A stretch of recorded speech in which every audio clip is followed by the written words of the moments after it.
టీటూ సింగ్ అనే బాబు ఉత్తరప్రదేశ్లోని ఒక కుటుంబంలో జన్మించాడు. మొదట్లో అతను కూడా మామూలు పిల్లాడ్లానే ఉండేవాడు. కాని అతను సుమారు 2 ఏళ్ల వయసులో ఉన్నప్పుడు ఇంట్లో వాళ్లకు చాలా స్ట్రేంజ్గా అనిపించే మాటలు మాట్లాడటం మొదలుపెట్టాడు. చిన్నపిల్లలు సాధారణంగా టాయ్స్, ఫుడ్, అమ్మ, నాన్న గురించి మాట్లాడతారు.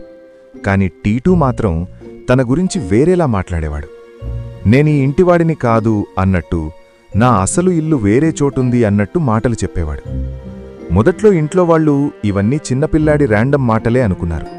కాని రోజులు గడుస్తున్న కొద్దీ అతను చెప్పే విషయాలు ఒక ప్యాటర్న్లో రావడం మొదలైంది.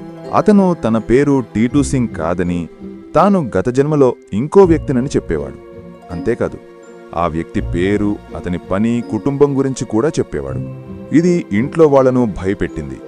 ఎందుకంటే 2-3 ఏళ్ల పిల్లవాడు ఇంత స్పెసిఫిక్గా మాట్లాడడం సాధారణ విషయం కాదు.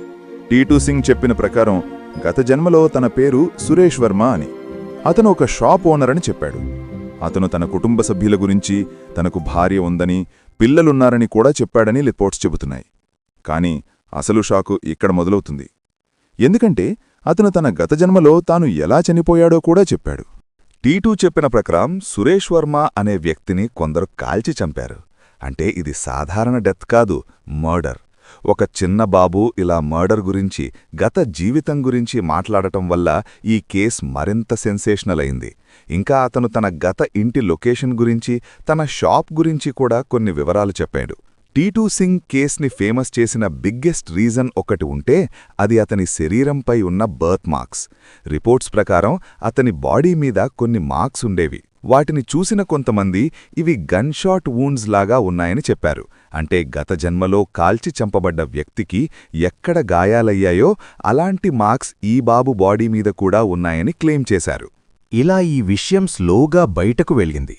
ఫ్యామిలీ, నెయిబర్స్, లోకల్ పీపుల్ ఈ కేస్ గురించి మాట్లాడుకోవడం మొదలుపెట్టారు. తరువాత ఈ విషయం కొంతమంది రీసెర్చర్స్, జర్నలిస్ట్స్, క్యూరియాసిటీ ఉన్నవాళ్ల దృష్టిలో పడింది.